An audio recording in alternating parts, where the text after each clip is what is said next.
Hello, wala. Here we go again, friends, ladies and gentlemen.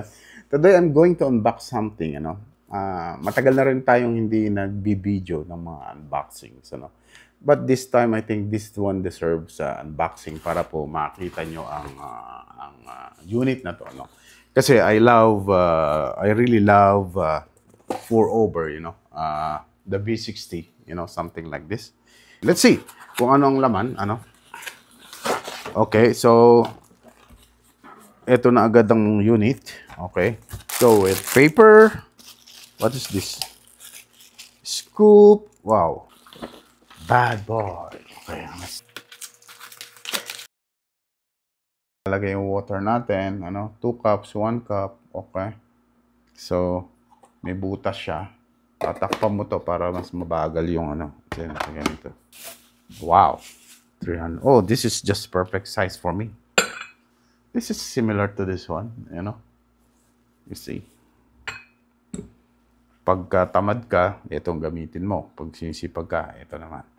Kasi ang coffee is, for me, is a ritual, Every cup of coffee for me is not just drinking an ordinary coffee. It is a ritual for me, So, napaka-fulfilling po para sa akin na pag umiinom ako ng coffee, Anyway, may other things pa po, tulad nito, Ito naman po sa timer, Parang ganito din siya, may filter din siya, may coffee diyan, tapos dito yung tubig, Lalagyan mo ng tubig to.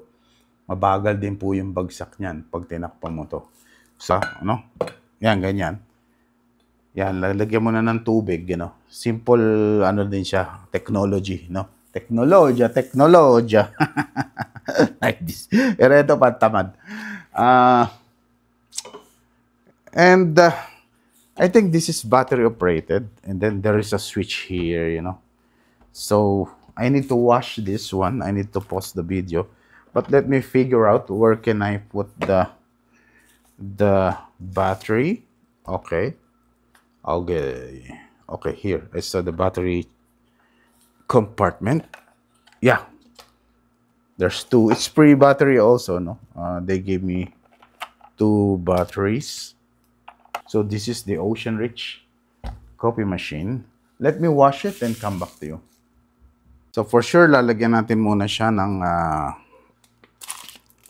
coffee filter, So ito po ang ating coffee, This is our very own coffee na ginawa po natin ito, And meron po tayong sariling roaster, Binibili po tayo ng iba't ibang klaseng beans, na green, So ito po ay from Ethiopia. Ang notes po na napalabas natin dito is earthy and dark chocolate, We will see. We will see kung ano po ang kakalabasan nito dito.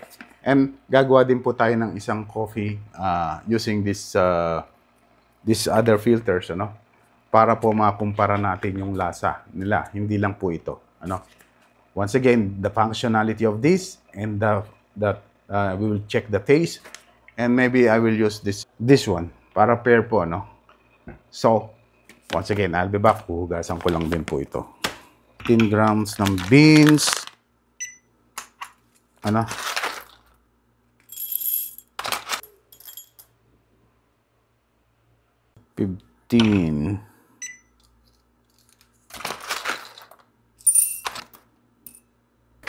So, 15 grams of beans na po, At sila po yung ating gigilingin.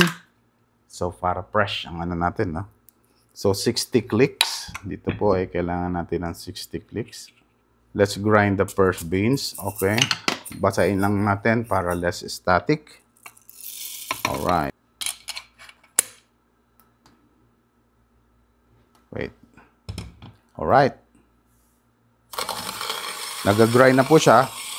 Habang nag-grind siya ay atin muna pong babasahin ang ating paper, banlawan natin, Yan. At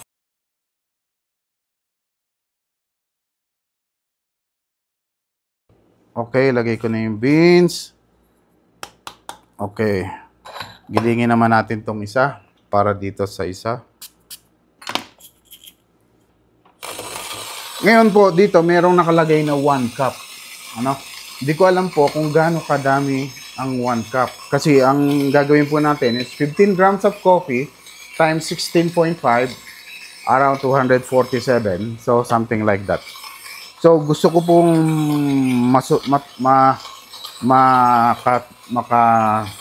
tawag dito, sigurado, makasigurado na tama po yung tubig na binibigay nito, no? Dahil nga po, first time natin siya gagamitin. Itatare po natin, Okay, let me see. I need 247, Okay, i-on ko na siya. Start na siguro to. Start. Okay. 200. I need 247. 247. Okay, yan na po. Umiikot na po siya, no? 247, 45, 46, 49. 250 na to. Okay, almost. Alright. So, yan na po siya, no? Nagtatrabaho na siya, It's working now. Let's do some close-up. It's okay. Nakikita naman ninyo siguro, Ayan na siya. Very good. And now, ito naman pong isa. Lagay po natin yung coffee. Boom. Yan. Lagyan lang natin ng butas. Mag-ano na lang po ako, 2-pour, Dalawang, okay. Start.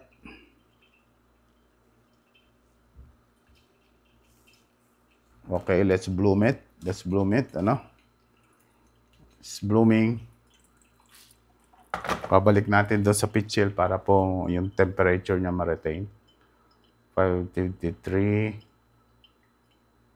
Alright. 30-second bloom. Alright. 53. Now, let's go.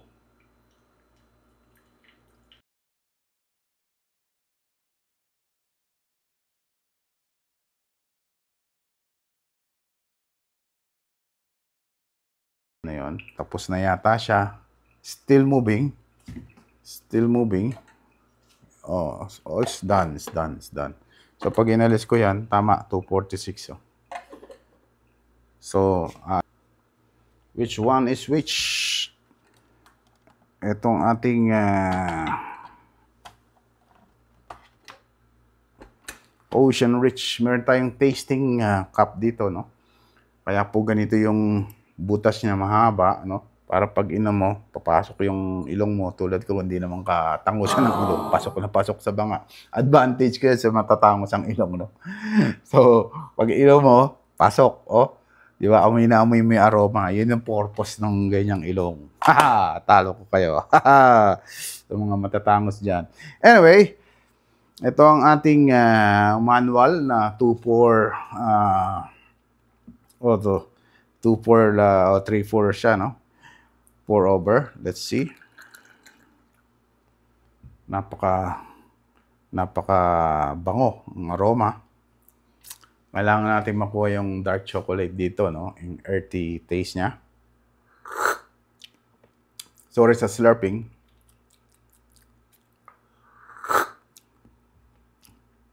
Pero I can still taste the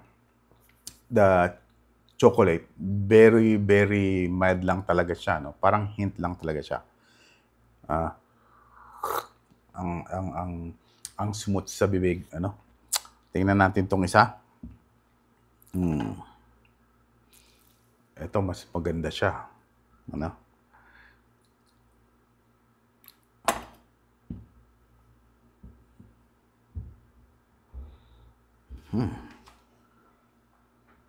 Magkaiba yung amoy,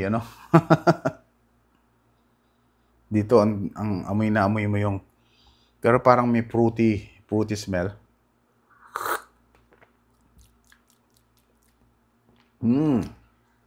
Okay.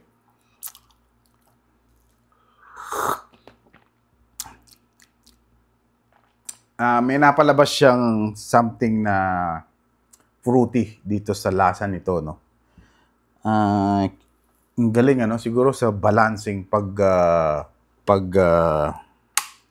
pagbagsak ng tubig, ano? Napaka-balanse, ano? So, iba ang lasa niya.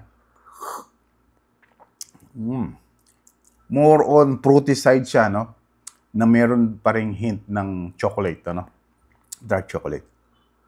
Masarap siya. Ngayon, yeah, I know. This is very coffee taste, ano, chocolatey taste, ano. Ito naman, chocolatey and fruity. Otherwise, I would settle for this also, no. At least medyo accurate ka pagka ito yung ginamit mo, ano. Mahusay siya. So I'm happy for this, ano. Kung kayo ay mahilig sa coffee, kung kayo ay coffee lover, and gusto nyo ng barista quality coffee, ano, I think this one will do the job, ano, for you, ano. So wala ka nang iintindihin sa buhos-buhos. Kasi anyway, overall verdict, this is good cup of coffee, ano. I love this. And consistent yung pouring niya, no. At tama lang din yung oras, ano. Nasa around 3 minutes, ano, which is perfect, ano. Ang galing. So panalo to. Para sa akin, panalo itong bago nating natuklasan na pour-over method, no. Magagamit ka sa office kasi nga pagdating mo doon, banatan agad ng work, and then tawag dito, init ka ng tubig, grind ka ng coffee, lagay mo dyan, iwanan mo, ano, something like that. Anyway, that's it. Verdict, I can recommend this one, ano, para sa gusto nyo mag-upgrade ng konti sa inyong pour-over, ano, para kang may barista sa bahay, ano, sa sarili mong bahay. Kasi nga, mahirap ang maglaro-laro ng ratio ng tubig, yung timing, ano, medyo kailangan focus ka doon. Pero ito lagay mo lang yung tamang kape at yung tubig. Nakalagay naman dito, ano, meron naman dito nakalagay na 1 cup, 1 cup, you know, 1 cup or 2 cups, ano. Pero kung iyan ang gusto niyo sundin, siguro recommendation niya ng manufacturer, ano. Nakalagay 8 to 10 grams, 1 cup of water, which is for me is hindi siya accurate, ano. If you will weigh your beans your own, ano, and put your own water, ano, mas papakinabangan natin itong makina na to. Otherwise, very good. Maraming salamat po. Thanks for watching.